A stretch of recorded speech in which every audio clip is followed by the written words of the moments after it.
Hi everyone and welcome back to my channel. For today's video, we're going to be doing a full review on the new Charlotte Tilbury Airbrush Flawless Foundation. Literally the whole name says stay all day and night. It's a long name, but we are using this product today. We're going to be doing a full review and wear test on a new foundation launch, which you know always makes me very excited. So if that's something you're into, make sure to keep on watching, and please don't forget to subscribe because I do upload 3 times a week. That is the best way to stay up to date on all the fun stuff I'm posting. Also, I did film a tutorial on this eye look and the rest of the face look. That video I think will be coming after this one, so if you do want to see that, do stay tuned, and let's jump right into this video.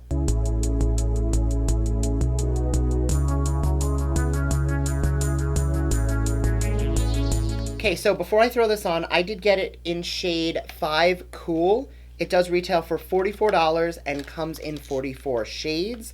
The claims are that it's going to stay all day and all night.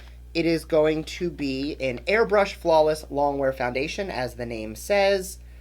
It also says that it is a long-lasting, weightless hybrid skincare foundation. It is the secret to flawless, poreless-looking, confident complexion. So I have not worn this yet. I have not tried this yet. I did, however, swatch it to make sure the shade was good.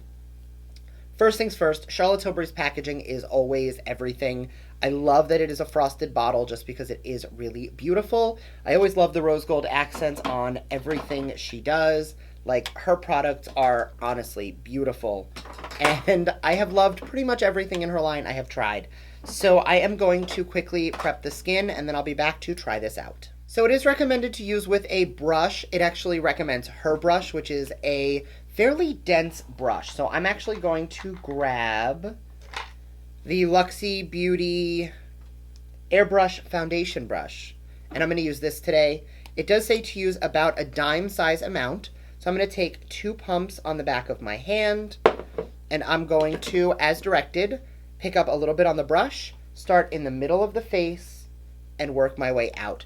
It does look way too light on first application, but it does say that it oxidizes a little bit, so let it dry down so you can see the true color.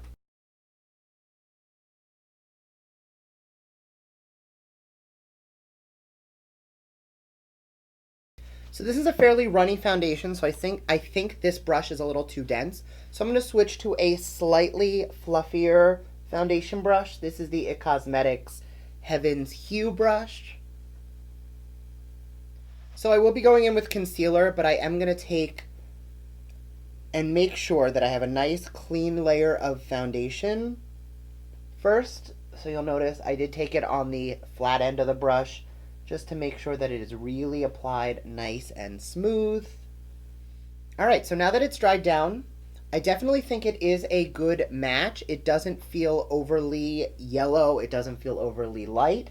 It dried down really beautifully, so if you do go in store and you do swatch this, honestly I did order it online, so I was hoping it was the right shade, and it did end up working out for me, but this was a cool undertone, which I am, so it actually was pretty easy to use the Sephora.com shade finder. But if you are swatching it in store, make sure that you give it a couple seconds to really dry down before you commit to a shade, just because, like you guys see, when I first dotted on, it's definitely too light and a little yellow, but the second it dries down, it becomes actually a beautiful color for me. So I am going to say this is definitely a solid medium coverage. I am going to take my beauty sponge with a tiny bit more, and I'm just going to press a little more into the cheeks. No matter what, if a foundation recommends using a brush or a sponge, I always like to apply with a brush and then just finesse the product with a sponge. I find the sponge just really helps to smooth everything over, make it truly look flawless. So this does claim to be a skincare foundation, which means that this little bit of luminosity, it is going to be matte, it is going to control oils throughout the day, but it's not going to be overly stripping to the point where there is still going to be a little bit of glow and luminosity to the skin. So I'm going to go and throw on the rest of my makeup, get the rest of my face done, and I will be back in a couple minutes, and we'll see how everything blends on top. Alright, so at this point, all I did was throw on a little bit of concealer and the Charlotte Tilbury Flawless Airbrush Finishing Powder. And honestly, I did want to just come on quickly to show you guys how beautiful the skin looks. Like, nothing looks super cakey or gross or gummy, and everything just looks like skin. I will say that even up close, my pores definitely do look blurred. I did not take an actual pore filling primer. I just took my oil control and pore control mattifier from Murad, which normally I still will use a pore filling primer in. Today I did not, and my pores look super blurred out. So I'm already loving this, and hopefully it wears really well. So now I'm for real going to go finish up the face, and I'll be right back. Alright, so with the exception of eyes and lips, the complexion is now done. Everything blended beautifully on top. I'm not seeing any accentuated texture, pores, or anything like that. I am about to go film another video of a really, like, bold brown smoky eye, and I think I'm going to pair it with, like, a really, like, berry cranberry lip. I did already talk about that in another video, so I'm going to go do that and then grab some lunch and figure out the rest of my day, and I'll be back to check in with you guys in a little while. Alright, so the rest of the face is tied up. It has been about an hour and a half since I first applied. It is currently, what time is it? It is currently 2:30. I did start getting ready at about 1 o'clock.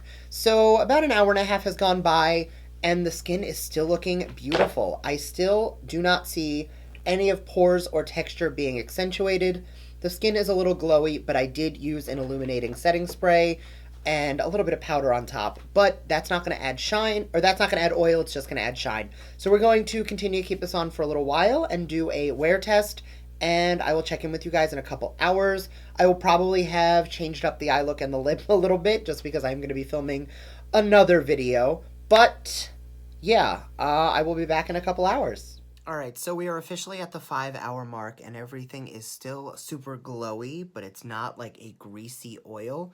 No oils are coming up on my skin. This is just glow from that setting spray. So honestly, I'm really enjoying it so far. I did rip my lashes off because I'm editing like 4 videos today, and I really did not want to deal with lashes on. So hopefully I will see you guys in a couple hours. If not, because I'm getting a feeling that this is not going to be a very long night for me. If I don't, I will leave a final thought down below. But as of right now, I'm really loving the way this foundation is sitting. There is still no accentuation of pores and texture above and beyond what was before. Everything looks really nice. And again, all of this glow, it's not oil and it's not shine. It is just from that setting spray. So far, definitely a hit. I mean, we did hit that fabulous little, like, 5-hour mark, which for me, at this point, I would have already seen a very big, steep downhill if it wasn't going to work out. So I'm sure it's going to be fine. I will keep you posted, though. If not... Alright, so I did remember to check in one last time. We have officially hit 9 hours. I am definitely seeing some oils coming through. We're officially at the point where I can consider this shiny. But for 8 hours in with one touch-up about 2 hours in, just because I was filming and I did need to take the powdery down a little bit in the center of my face. Other than that, this is definitely looking good. I am going to want to play around with it with some more either mattifying products or actually using a translucent powder, because again, today, all I used was a little bit of a pressed powder that is not oil controlling at all, just to see if it works a little bit better with that. But all in all, it is definitely a beautiful foundation, and if you are less greasy than I am, I think you could really enjoy this. So thank you guys so much for watching, and I'll see you next time. Bye!